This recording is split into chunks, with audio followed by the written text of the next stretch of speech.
서울 여의도 광역방송센터입니다. 이준석 전 국민의힘 대표 가처분, 법원 기각과 윤리위 추가 징계, 여기에 차기 당권 경쟁까지 더해져 국민의힘이 시끌시끌합니다. 국민의힘 바로 세우기 국바세 대표를 맡고 있는 신인규 변호사와 함께 관련 얘기 해보겠습니다. 변호사님 안녕하세요. 네, 안녕하세요. 먼저 이준석 전 대표 가처분 기각 얘기부터 해보겠습니다. 정진석 비대위 효력 정지해달라 법원에 신청을 했는데 기각이 됐습니다. 어떻게 보셨나요? 예, 우선은 첫 번째 가처분 결정에서는 이제 이준석 대표가 사실상 완승을 거뒀는데 네. 이번에 나온 그 3차, 4차, 5차 가처분에서는 또 국민의힘의 또 완승으로 끝이 났습니다. 네. 그래서 사실은 이번에는 당원 당규를 개정을 해서 이제 다시 한번 재비대위를 이제 시도를 한 네. 거였거든요. 근데 거기에 대해서는 재판부가 정당의 자율권을 존중을 해서 네. 새로 바뀐 당원에 의해서 설치된 비대위는 유효하다 네. 이렇게 결정을 내렸기 때문에 사실 이제 1차 결정과는 좀 모순되는 면이 분명히 있습니다만은 네. 그래도 사법부의 독립된 결정이기 때문에 재판을 존중하는 것이 타당하다 저는 그렇게 보고 있습니다. 당원을 개정해서 비대위를 꾸려서 이준석 대표를 쫓아내는 건 결과적으로 같으니까는 소급 금지 원칙의 위배다라고 이준석 대표 측은 주장을 했는데 법원에서는 이번엔 안 받아준 모양이네요. 사실상 1차 결정문에서도 정당의 자율권 얘기를 했습니다마는 네. 그 정당의 자율권이라는 것도 헌법과 그런 당헌이라든지 정당법을 지켜야 된다 이제 이런 취지였거든요. 네.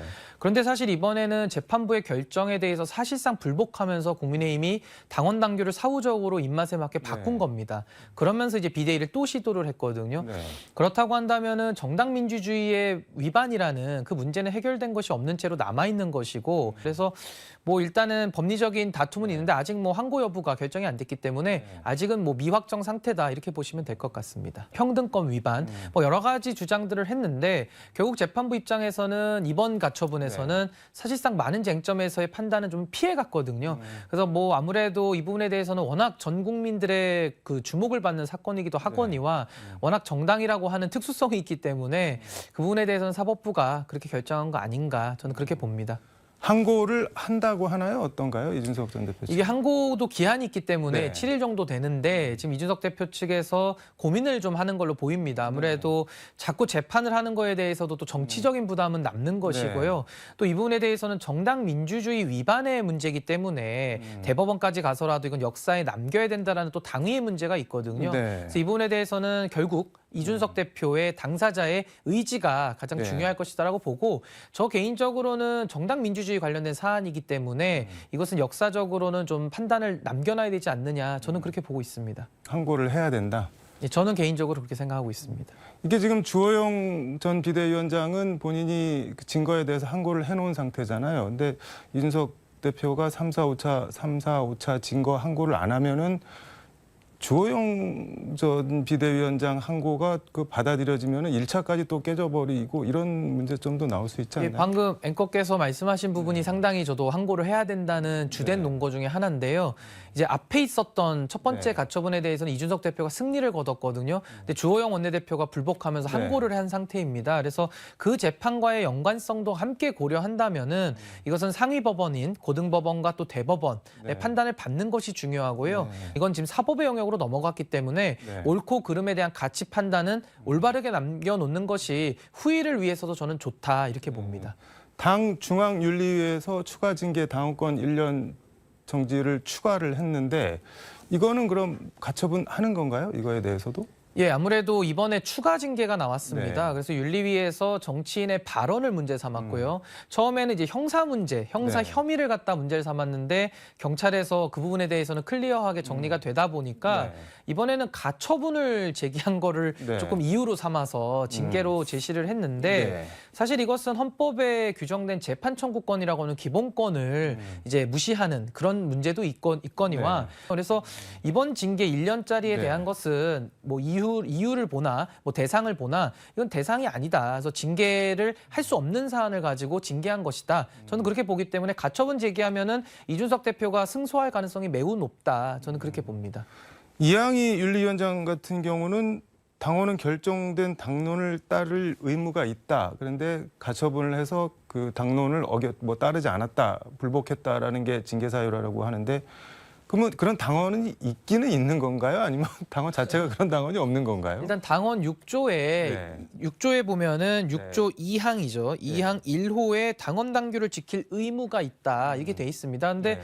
지금 요 비대위 사건에 대해서만큼은 이게 당론인지도 일단 의문이거니와 네. 당원 당규의 규정이 없는 방식으로 당대표를 해임을 했단 말입니다. 그럼 그거 자체가 당원 위반 아닙니까? 그러니까 이준석 대표 입장에서는 당원 위반에 대해서 당연히 문제 제기를 하고 사법부를 통해서 교정하는 방법밖에는 없거든요. 네. 수단과 대안이 없는 상황에서 그 자신의 권리를 보호받기 위한 사법적 보루를 이용했다고 해서 오히려 그게 징계 사유가 된다라는 것은 약간 순환논법적인 모순에 빠지는 것이고 네. 그렇다면 윤리 입장에서도 당원 당규를 위반한 비대위 설치에 대해서는 왜 아무런 언급을 안 하느냐. 이거 좀 선택적인 거 아니냐. 좀 이런 비판을 피하기는 어려워 보입니다. 검사 출신 김웅 의원 같은 경우는 본인 페이스북에 뭐 추미애를 이긴 이항이 뭐 이런 제목으로 추미애도 뭐 존칭도 생략하고 추미애도 윤석열 당시 검찰총장이 가처분 냈다고 징계하진 않았는데 이거 뭐 참 당신들 너무한다 뭐 이런 취지로 적었는데 그럼 동의를 하시는 건가요? 예, 뭐 김웅 의원께서 그런 지적을 했는데 네. 사실 뭐 경우가 비슷하지 않습니까? 당시에 윤석열 대통령께서도 총장 시절이었고 네. 기관장이었습니다. 기관장의 입장에서 사실 자신이 몸담았던 법무부라는 이 조직을 향해서 네. 사실 이제 징계에 대한 가처분을 해서 사실상 승소했거든요. 네. 근데 거기에 대해서 추미애 장관이 사실상 그걸 받아들이고 이제 마무리가 됐던 기록이 있습니다. 네. 그런데 이번에는 이준석 대표 입장에서는 당이 잘못된 행동을 해서 가처분을 제기를 했고 또 첫 번째 가처분에서는 승소까지 했거든요. 네. 근데 그런 상황 속에서 당이 공당이 사법부의 결정을 존중할 의무가 있다고 보여지는데 오히려 당원 당규를 바꾸는 방식을 통해서 사법부를 농락하는 방식으로 네. 이런 식으로 일처리를 했거든요. 그럼 거기에 대해서 당사자인 이준석 대표가 네. 가처분을 통해서 권리 확인을 받는 게 너무나도 당연한 상식 아닙니까? 근데 오히려 윤리위에서는 당을 상대로 소송했다는 이유로 그것을 또 징계의 사유로 삼기 때문에 네. 이것은 뭐 많은 국민들께서 동의하기 어렵고요. 더 중요한 것은 재판 청구권이라고 하는 기본권. 이것은 네. 모든 국민에게 보장된 개인의 권리거든요. 네. 그것을 행사했다는 이유로 징계한다는 것은 어불성설이다. 저는 그렇게 봅니다. 근데 왜 이렇게까지 국민의힘에서 이준석 전 대표한테 하는 걸까요? 그 진정한 뭐 의도나 배경 뭐라고 보시고 있나요? 저는 사실 이게 징계라는 것이 네. 개인에게는 어마어마한 영향을 미치지 않습니까? 네. 우리가 보통 회사에서도 징계 같은 거 함부로 못 합니다. 했다가 또 소송이 들어가거든요. 네. 근데 이것은 하물며 정당에서 민주주의라고 하는 네. 다 같이 의견을 좀 반대 의견이든 같은 의견이든 어우러져서 가야 하는 집단인데 의견이 다르다는 이유만으로 이런 식으로 상대방을 제거하는 방식을 통해서 윤리가 활용됐다라는 것은 매우 부적절하고 네. 이번 징계 사안은 제 생각에는 이건 감정적 징계다. 저는 그렇게 네. 봅니다.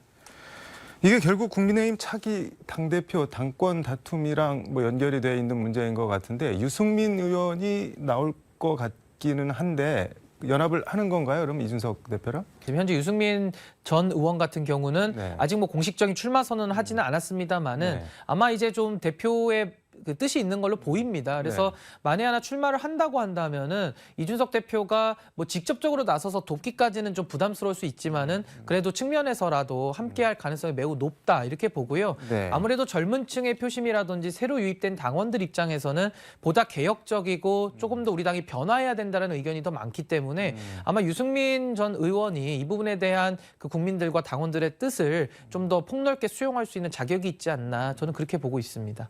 유승민 전 의원이 여론조사에서는 뭐 차기 당대표 적합도 1위라는 결과가 좀 많이 나오긴 하는데 근데 지금 이렇게 유승민 전 의원이 뭐 윤석열도 징계해야 되는 거 아니냐 뭐 이런 식으로 세게 대통령이랑 각을 세우고 있는데 실제로 나온다고 하더라도 될 수가 있을까요?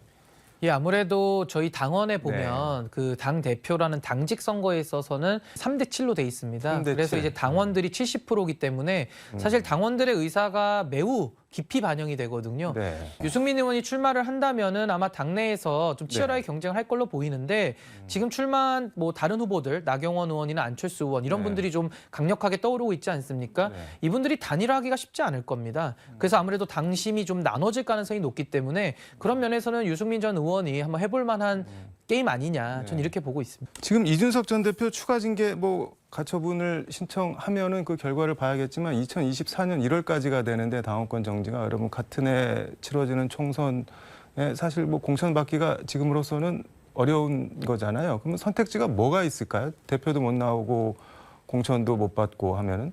그러니까 저는 이 상황이 참 이해가 되지는 않는데요. 네. 이준석 대표 입장에서 뭐 당원들의 마음을 잃었다라고 하더라도 그거에 대해서는 당원 소환제나 이런 걸 통해서 네. 당대표의 자격을 뺏을 수가 있는데 그런 걸 하지를 않고 그냥 당대표 자리에서 근거 없이 해임을 해버렸습니다. 네. 그게 문제로 있고 또 하나는 당대표의 직도 빼앗긴 것도 참 이해할 수 없습니다만은 네. 또 갑자기 징계를 합니다. 네. 그래서 6개월짜리를 했다가 또 1년을 하면서 지금 1년 6개월 동안 정치적인 사실상의 이제 사망 선고를 네. 내린 거거든요. 그래서 저는 두 번의 대형 선거를 이긴 당대표에 대해서 왜 이렇게 공당이 이렇게 하나가 돼서 이렇게 너무나도 매몰차게 또 잔인하게 이렇게 하는지 저는 참 네. 그게 이해되지가 않고요. 이준석 대표 입장에서는 총선을 3번 나갔고 네. 이번에 총선이 굉장히 중요한 시기입니다. 그래서 네. 아마 노원에서 출마할 걸로 예상이 되는데 당에서 정치적 공간을 열어주지 않는다고 한다면은 네. 아마 이준석 대표 입장에서는 무소속으로 나가든지 네. 아니면은 뭐 당을 하나를 만들든지 뭐 여러 가지 다른 방안을 생각해서라도 정치 네. 활동을 이어나가지 않을까 싶고요. 또 그렇게 하는 게 저는 맞다고 봅니다. 그리고 만약에 당 대표가 이번에 좀 개혁적인 진영에서 배출이 된다면은 네. 이준석 대표에 대한 징계는 반드시 철회를 하지 않을까 저는 그렇게 좀 예상을 하고 있습니다. 철회를 할 수도 있나요? 한번 내린 징계를? 뭐 당에서는 못하는 게 없습니다. 그런가요? 지금 말씀하신 대로 무소속 출마 뒤에 당선 후 뭐 복당 뭐 그런 시나리오도 언급이 되긴 하는데 지금 국민의힘 입장에서는 나가기만 하면은 뭐 아이고 잘 나갔다 하면서 박수를 칠 일인데 당선됐다고 해서 받아줄까요? 설사 당선이 된다고 하더라도 무소속으로? 근데 뭐 지금까지 전례를 봐서 네. 앵커님께서 잘 아시겠지만 네. 다 무소속으로 나가서 살아 돌아오면요 네. 거의 다 받아줍니다. 근데 전례로 이렇게까지 뭐 대표에서 내치고 뭐 이런 적이 없어. 그런 전례가 없잖아요, 거꾸로. 근데 이제 정치가 생물이라고는 하는데요. 네. 지금 이런 상황은 사실 전례가 없는 일이고 당 대표에 대해서 이런 식의 대우를 한다는 것은 네. 이준석 대표 개인뿐만 아니라 많은 지지자들이 지금 이 상황을 다 관찰하고 있거든요. 그래서 네. 국민의 민심이 어디로 가느냐가 굉장히 중요한 포인트일 것 같고 네. 이준석 대표 입장에서도 예를 들어 총선이 어려워진다고 해서 이 대표를 다시 복권시키고 와서 도와달라고 한다면은 이제 와서 개인적으로 돕고 싶을지 저는 그런 부분에 대해서 좀 의문이 듭니다. 네. 왜냐하면 당에서 너무나도 매몰차게 이런 식으로 당 대표권도 뺏고 또 총선 출마 자체도 막아버리는 이런 좀 소위 말하는 굉장히 좀 못할 짓을 한 거 아니겠습니까? 네. 그래서 이준석 대표가 뭐 결정할 부분이겠습니다만은 아무래도 정치적인 공간이 열리지 않는다면은 이준석 대표 입장에서는 다른 방법을 찾는 수밖에 없다. 저는 그렇게 보고 있습니다. 알겠습니다. 지금 국민의힘 바로 세우기 대표인데 최근 뭐 국민의힘 내부 사정을 보면 뭐 중진들 발언들도 그렇고 좀 약간 우왕좌왕하는 것 같기도 하고 또 뭐 좀 어수선한 것 같기도 하고 그런데 뭐 국바세 차원에서 앞으로 이제 총선 전국도 있고 뭐 대표도 뽑아야 되고 뭐 어떻게 대응을 할 건지 뭐 수단 같은 거나 방법, 구체적인 방법론 같은 게 혹시 있을까요? 예, 저는 지금 국민의힘 바로 세우기라고 하는 이제 소위 국바세 제가 대표를 맡고 있는데요. 네. 이분들께서는 당원들도 많으시지만은 또 당 지지자들도 많으십니다. 네. 그래서 이분들의 뜻을 저는 모아가야겠다라는 게 첫 번째고요.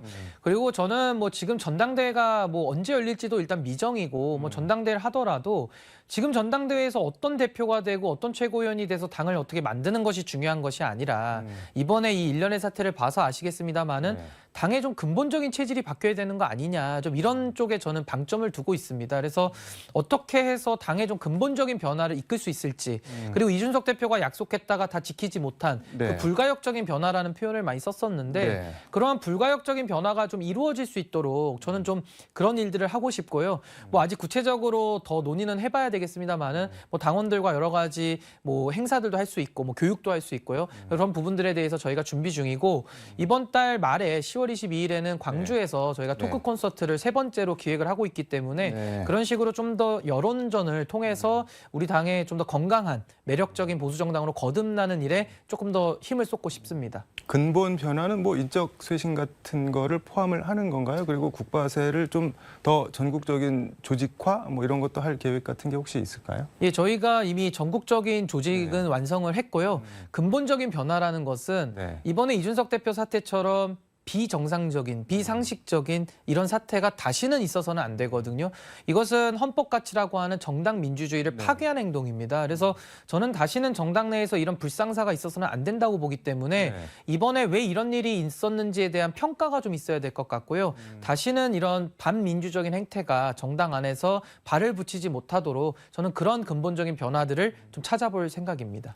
알겠습니다. 오늘 말씀은 여기까지 듣도록 하겠습니다. 고맙습니다. 네, 감사합니다. 네, 지금까지 서울광역방송센터에서 국민의힘 바로세우기 대표 신인규 변호사와 함께 전해드렸습니다.